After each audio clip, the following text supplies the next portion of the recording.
The awakening is coming, and with it, the storm.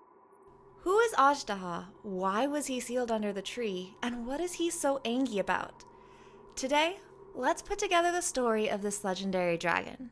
We know of him by name from the nameless treasures and the ancient tablet in the Trials in Tianchu world quest. The ancient tablet says that at Tianchu Valley the Adepti's ancient trail grows cold. I fall down and weep at the ruins I see. Though defeated is mighty Azhdaha of old, there's no restoring this past land of beauty. Linlang tells us that the nameless treasures depict the story of this Azhdaha. They say that Azhdaha was a dragon spawned by the convergence of the spirits of Geo and Liyue, and that not even Rex Lapis could easily subdue it. Convergence of spirits of Geo, Zhongli is the spirit of Geo. Convergence of spirits of Geo made a dragon. One of Zhongli's forms is of a dragon. Even Rex Lapis could not even easily subdue it, meaning they were of commensurate strength. Ergo Azhdaha is Morik's brethren.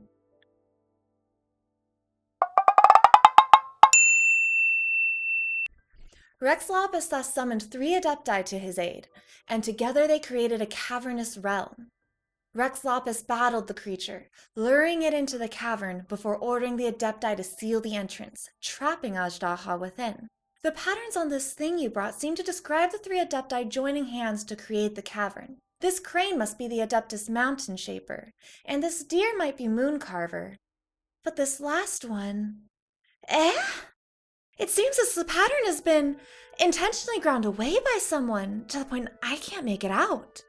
Who is this 3rd Adeptus?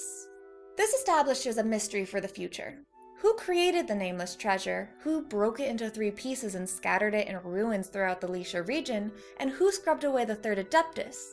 Is the 3rd Adeptus the one mentioned in that tablet we found near the tree? These might be addressed in the quest where Azhdaha actually awakens, but for now it gives us enough information to put the tablet at Tianchu into context. For reasons unknown, Azhdaha destroyed the civilization of Tianchu. To protect the people, Zhongli unleashed Wrath of the Rock upon the miscreant, trapping him under the tree of Nantianmen. Looking at a map of Liyue, Tianchu where the trail goes cold is right next to Nantianmen, so it checks out that the battle took place in this region. But there's another layer to this story because, while not mentioned by name, Azhdaha has an entire legend dedicated to him in the Claymore of the Liyue series, The Unforged. A long time ago, a dragon there was to be found in Liyue. Not a dragon that soared the skies, but one whose abode was the mountains. Indeed, this ancient dragon of stone was as large as the very mountains it called home. The legends say that it slumbered in Nantianmen, seeming not at all unlike the surrounding hills. But when it awakened, even the tiniest movement or the slightest stretch would cause the earth to tremble and to shake. Then, Rex Lapis came before the dragon, seeking to stop the earth's quailing. They say that for a long while, the land knew peace, and that Rex Lapis gained another comrade by his side. But in the end, the union of gods, dragons, and men was perhaps not to be. The dragon was sealed in the bowels of the earth, fearing the ire of the gods and the Adepti. The Geovision, who once heeded the trembling of the rock and wrought havoc alongside the dragon, fled into the roots of the mountains. But as millennia passed, the dragon began to stir once again. The legends hold that those who triumphed over the ancient dragon stabbed this sword into the ground next to the giant tree that subdued it. As one of the seals, monsters and malevolent mortals would be unable to touch it. Indeed, if the legends are true, only those with hearts as pure as clear mirrors could even come near it. Yet, if those legends are true, how did this sword come to be lost?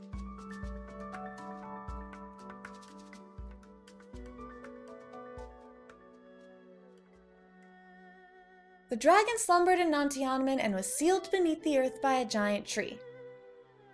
It's close enough for me to accept as truth. We learn here that Azhdaha and Zhongli had a pact, and we can fill in the gap of why he was sealed in the bowels of the earth by supposing it's because he destroyed Tianchu. So, where does creepy non-Tianmin girl come in, spouting her apocalypse shit? Hey, what are you doing here, child? Child? You're a little early. Are you here to witness the resurrection of the most ancient, most awe-inspiring individual in Liyue's history? The Adepti thought to suppress it with trees. Fools! Little did they know that after thousands of years, the trees that hold the beast shall surely become one with the beast. And lo, it shall stretch wide its arms and unfurl its body, and reach out with its roots, and the ley lines of the world shall heed its call. Then, once the beast has quenched its great thirst for that energy which only the ley lines can provide, I imagine any significance we presume to have in this world would vanish for good. Wouldn't you agree? There's some contradiction here, where Linlang tells us that the three Adepti made a cavernous realm, and Ju insist that Azhdaha is hanging out deep within the earth communing with ley lines until it has enough power to wash away the stain of humanity. The fact that the tree is described as a seal makes me think that under the tree is figurative, and that the tree is the access point for the realm. We could suppose that other realms have access to ley lines because domains, but the Black Cliff weapons complicate things. They reference the dragon beneath the earth as being in the depths of the chasm, which goes so deep that it reaches the earth's core and that the land was plagued by earthquakes and cave-ins. However, the time frame of that history is unspecified, so this could either be why Morax punished Azhdaha, it was bringing strife to the land, or it could be after he was sealed, foreshadowing its reawakening in these times but introducing the contradiction of, what you doing in the chasm when you were supposed to be trapped in another realm, Let's say that some details were lost to time, and that Teyvat's history makes sense instead of being a giant mass of ambiguities and contradictions. We still need to determine why Azhdaha decided to piss Zhongli off by attacking human settlements. That usurper? Humans. They only care about history since the dawn of the age of mankind. Are people really happy to just draw a line under the litany of atrocities humanity's ancestors are responsible for? Call it ye old world and just get on with their merry little lives? Well, I hope that anyone who willfully indulges in this fantasy world of false prosperity will be consumed by it, and thus get what they deserve. It was humanity that attacked the ley lines that sustained me. So here lies the wisdom of the gods.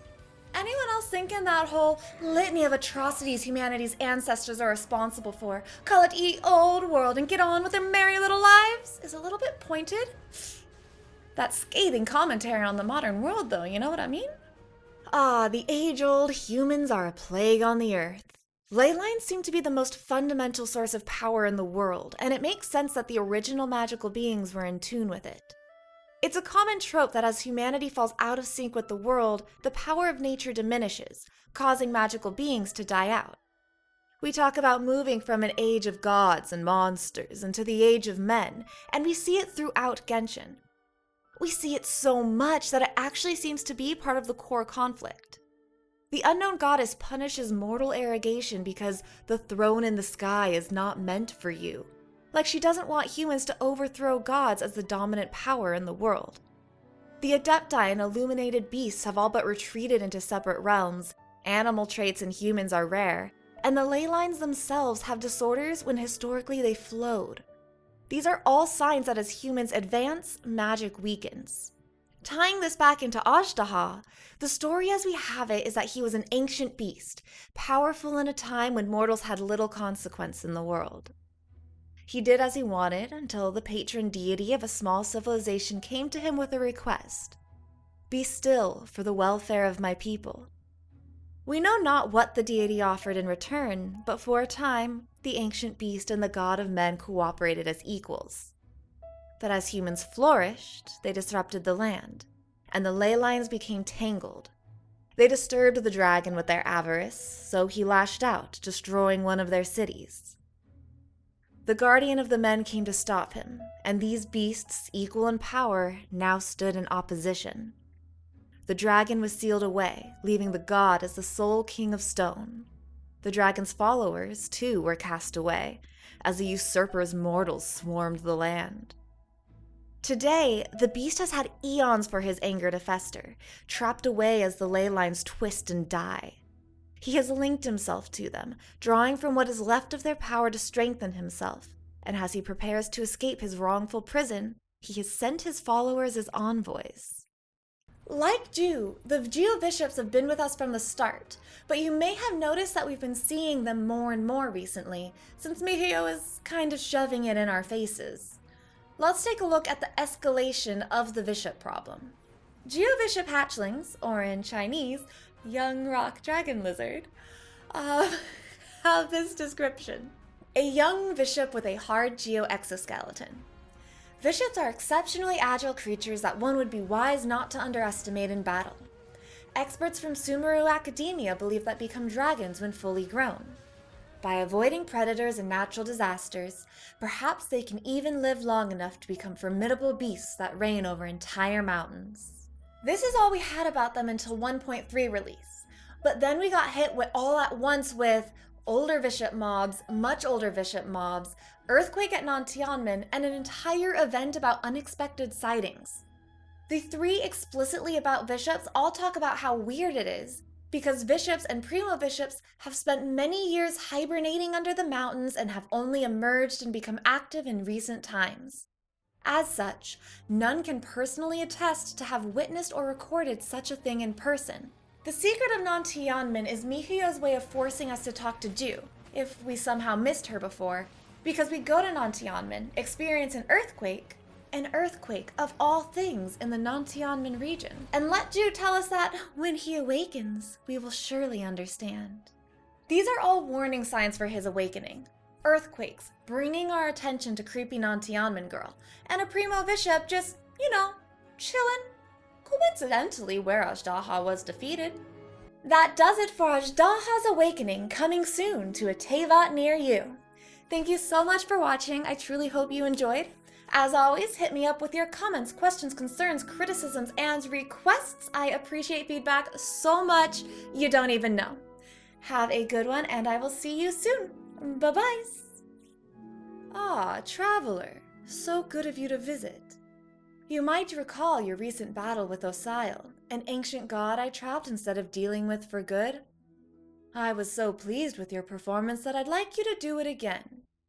There's a different ancient beast, you see, whom I trapped, but he is, making noises again. It's really not my responsibility to deal with it anymore, so if you would, please. Hurry over to Nantianmen. I'm sure you'll understand the situation once you arrive. I will trail behind, of course. I do enjoy a good show.